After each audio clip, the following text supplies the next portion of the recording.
Polytechnic college परिवार का मैं हृदय से आभार व्यक्त करता हूं कि मुझे यहां आने का मौका मिला। और सबसे बड़ी बात यह है कि आज इस संस्थान के लिविंग लेजेंड एलुमनाई ग्रुप यहां बैठे हुए हैं। मैं लक्ष्मण बाबू को देखता हूं, तीसरी कुर्सी पर विजय बाबू हमारे पुराने परिचित, मैं उनको देखता हूं। कई चेहरे जो हमारे पुराने हैं, अरुण जी वे शायद इसी संस्थान से हैं। तो इतने पुराने चेहरे यहाँ हैं, ये सारे अपने आप में एक इंस्टीट्यूशन है। ये अनुभवों के पिटारे हैं। इन्होंने जीवन में बहुत से ऐसे संघर्ष भी देखे हैं। जिस फर्स्ट बैच की ये बात कर रहे हैं, उस समय मुझे लगता है कि इतने समृद्ध लाभ भी यहाँ नहीं होंगे। लेकिन मैं तो विजय बाबू को काम करते हुए मैंने देखा है, इतने नॉलेजेबल हैं और सहरसा में काफी समय इन्होंने गुजारा है। अरुण जी को मैप बनाते हुए मैं देखता हूँ, अभी शहर में सबसे टॉप नक्शा बनाने वाले लोग हैं। तो मैं तो यही कहना चाहूंगा कि इस संस्थान की जो ओल्ड लेगेसी है वो बहुत बड़ी है।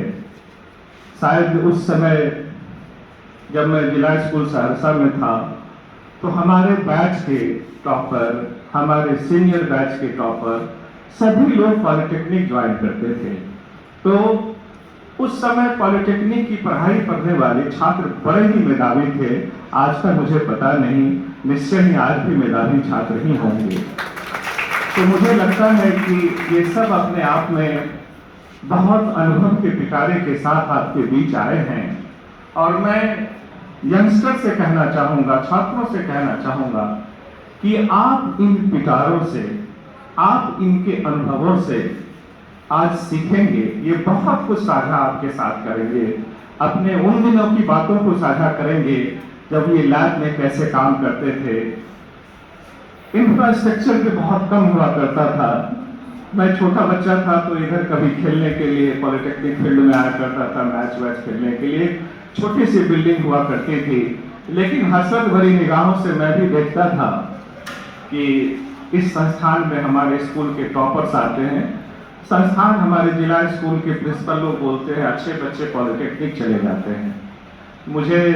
मैं साइंस में बड़ा कमजोर छात्र रहा हूँ, तो मैं ह्यूमैनिटीज की तरफ में चला गया।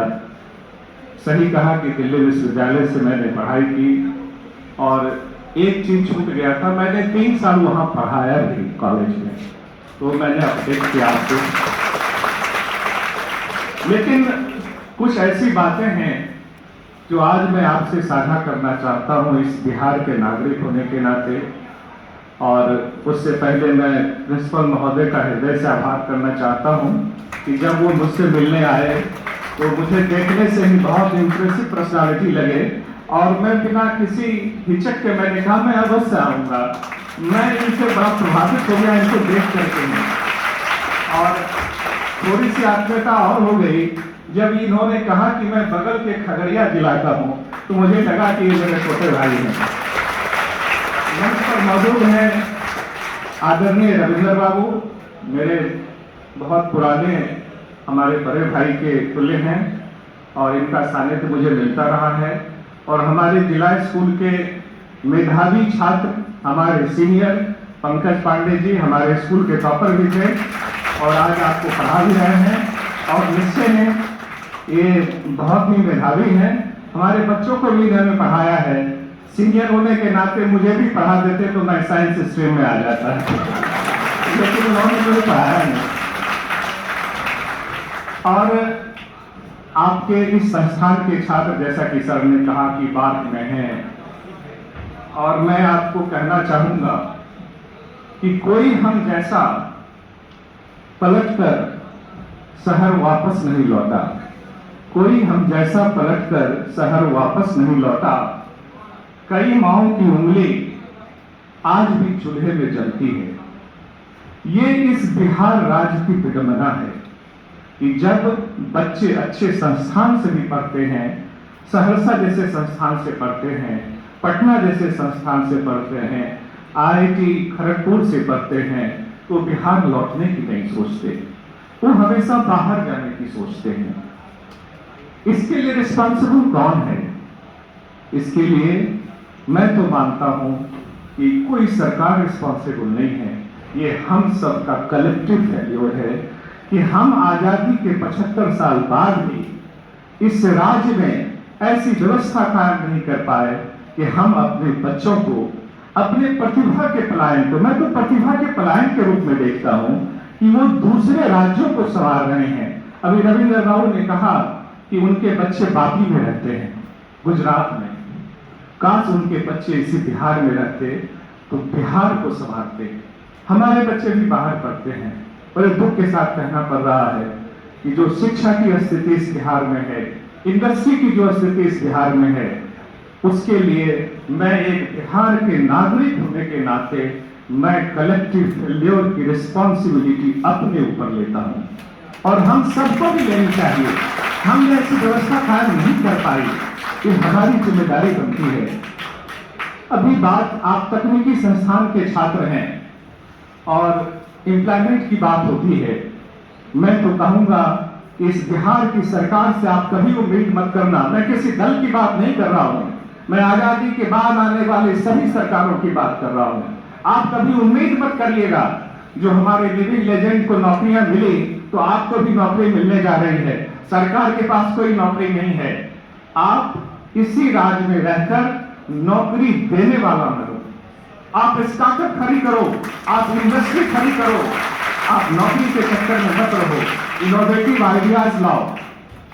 मैं आपको बताऊं कि इस साल का बजट 3 लाख करोड़ का बजट है, लेकिन आपको सुन के बड़ा आश्चर्य होगा कि इस बार इंडस्ट्री पर सरकार ने मात्र 1962 करोड़ का प्रोविजन किया है। पूरे बजट का 0.62%। कहां से इंडस्ट्री खड़ी होगी? जब इंडस्ट्री खड़ी नहीं होगी तो आपको नौकरी कौन देगा? ये सच्चाई है।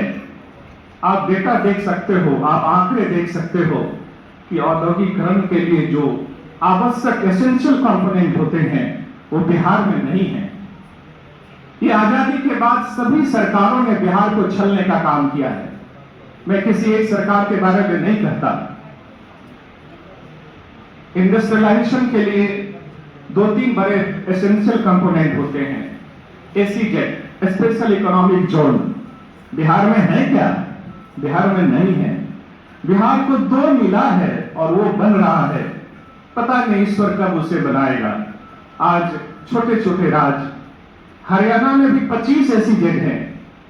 कर्नाटका जो बिहार की आबादी की आधी आबादी को कैटर करता है, वहां 68 इकोनॉमिक जोन है।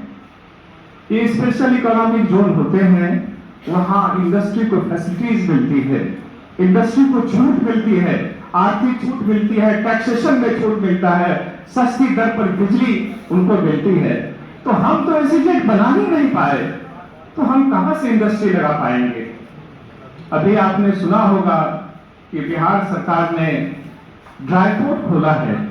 आपको आश्चर्य होगा कि गुड्स जो यहां मैन्युफैक्चर होते हैं उनके एक्सपोर्ट के लिए पोर्ट की बड़ी जरूरी पड़ती है, लेकिन बिहार तो लैंडलॉक्ड स्टेट है, तो यहाँ पोर्ट कैसे होंगे? तो ड्राई पोर्ट का कॉन्सेप्ट आज से 40 साल पहले, 50 साल पहले अन्य राज्यों में आया, लेकिन वो बिहार आज तक नहीं आ पाया। बिहटा में अभी प्राइवेट पार्टनरशिप मॉडल पे एक ड्राई पोर्ट खुला है। हमको 75 साल लग गए ड्राई पोर्ट खोलने में, वो भी प्राइवेट की मदद से, वेस्टर्न कंपनी की मदद से बिहार सरकार खोल पाई है। बड़ा ही दुखद पहलू है ये, बिहार की ये कड़वी सच्चाई है। अभी मैं आपको बताऊं कि बिहार को 5 मेगा फूड पार्क मिले थे, 5 मेगा फूड पार्क, जिसमें सरकार ने तय किया था, केंद्र सरकार ने, कि 250 करोड़ का इन्वेस्टमेंट एक फूड पार्क में होगा, मतलब करीब 1100 करोड़ का इन्वेस्टमेंट, और वो सरकार की जमीन पर लगना था, बियाडा की जमीन पर लगना था। लेकिन 3 फूड पार्क हमारे हाथ से चले गए कि सरकार ने बियाडा की जो जमीन उनको दी, प्राइवेट प्लेयर्स को लगाने के लिए दी, वो जमीन सरकार खाली नहीं कर पाई। सरकार अपनी ही जमीन एक अतिक्रमणकारी से खाली नहीं करवा पाई और 700 करोड़ की योजना इस बिहार से चली गई। ये बिहार की कड़वी सच्चाई है। जो 2 बन रहे हैं उसमें एक खगड़िया में बनकर तैयार है, प्रिंसिपल साहब जानते होंगे, लेकिन वो भी फंक्शनल नहीं है। वो फंक्शनल क्यों नहीं है? वो फंक्शनल इसीलिए नहीं है कि उनको आधारभूत संरचना नहीं है, वहां पहुंचने के लिए ट्रक नहीं है, वहां बिजली नहीं मिल पाई है। तो ये बिहार की सच्चाई है। तो मैं तो आपसे यही कहूंगा, इतना मैं कहने के लिए मजबूर इसीलिए हूं, जो यंगस्टर हमको सुन रहे हैं तो वो बिहार के बारे में सोचें। मेरी तो आधी उम्र हो गई और बाकी लिविंग लेजेंड हमारे सामने हैं। तो ये यंगस्टर को बिहार को आगे ले जाना है। ये बिहार को कैसे आगे ले जाना चाहेंगे, ये इनको सोचना है। एक और एग्जाम्पल मैं देता हूं। एक सेमीकंडक्टर कंपनी बिहार में खुली, सुरेश चिप्स एंड सेमीकंडक्टर। उसके सीईओ ने, उसका मैं इकोनॉमिक टाइम्स में उनका बयान मैंने पढ़ा था। उन्होंने कहा कि मेरी सबसे बड़ी भूल थी कि मैंने बिहार में ये कंपनी लगाई। मुझे इंफ्रास्ट्रक्चर मिला नहीं, तो हमारा सामान बन के तैयार है लेकिन क्लाइंट आते नहीं है, वो भी अपना सब कुछ समेट के बाहर जा रहे हैं।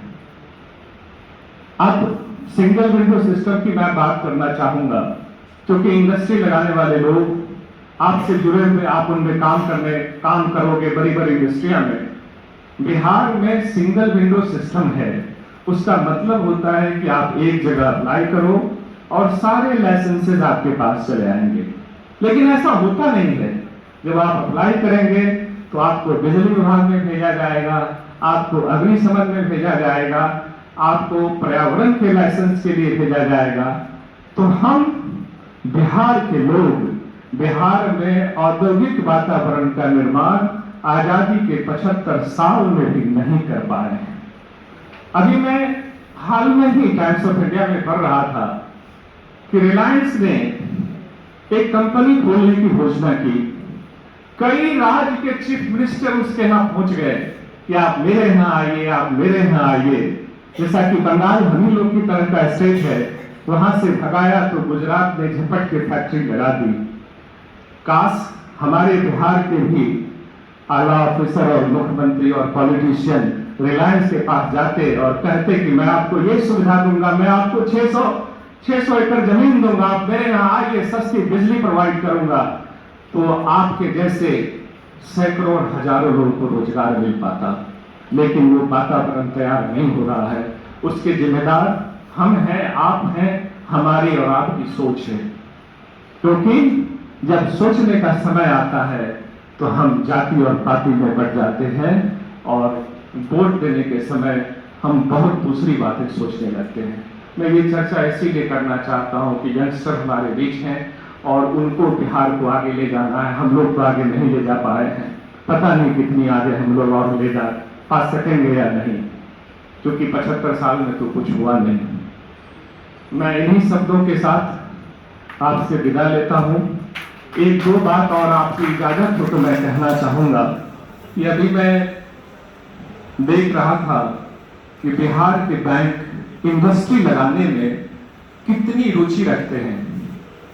हाल में ही मैंने पढ़ा था, हाल में मैं हिंदू में यह आर्टिकल मैंने पढ़ा कि क्रेडिट डिपॉजिट रेशियो होता है कि बिहार के बैंकों में आपने जितने पैसे, हमारे गरीब लोग, हम आप जितने पैसे हम लोग रखते हैं उसके अनुपात में बैंक हमारे यहाँ कितना ऋण देती है। और आपको जान के आश्चर्य होगा कि ये बिहार इस पूरे देश में सबसे पिछड़ी है। मात्र 53% उनकी उपलब्धि है कि हमारा अगर 100 रुपया जमा है तो 53 रुपया हम लोन में बांटते हैं। जबकि आरबीआई का रूल है, मैंडेटरी है कि आपको 100% लोन देना होगा और ये नेशनल एवरेज 79% है। और तेलंगाना का आप देखेंगे तो 100% है, महाराष्ट्र का आप देखेंगे तो 105% है। ऐसे दर्जनों राज्य हैं जहां की क्रेडिट डिपॉजिट रेशियो बहुत ही रिस्पेक्टेबल है। हम अपने बैंक, हमारे यहाँ रोजगार करते हैं लेकिन हम बैंक पर नकेल कस नहीं पाते, जबकि ये बैंक के लिए मैंडेटरी है। ये रियलिटी है। तो जब बैंक लोन नहीं देंगे तो हमारे युवा जब पॉलिटेक्निक पास करके एक इनोवेटिव आइडिया के साथ इस बिहार में आएंगे कि हमको इंडस्ट्री सेटअप करना है, तो वो कुछ नहीं कर पाएंगे। क्योंकि हम पॉलिटिशियन लोग, हमने ऐसी व्यवस्था बनाई ही नहीं। और हमने ऐसी व्यवस्था क्यों नहीं बनाई है, ये तो इतिहास की चीज है, हम उस पर सोच भी नहीं पाते हैं। लेकिन आखिर ये व्यवस्था सुधरेगी कब? तो ये बड़ा ही दुखद पहलू भी है इस बिहार के लिए। तो मैं युवाओं से अपील करता हूं कि आप जितनी पढ़ाई यहां पढ़ते हैं उसमें निश्चय ही इनोवेटिव आइडिया ढूंढने की कोशिश करें, और आप नौकरी पाने वाले नहीं, नौकरी देने वाला बने। तभी आप इस राज्य को, इस सहरसा को और अपने परिवार को आगे ले जा पाएंगे।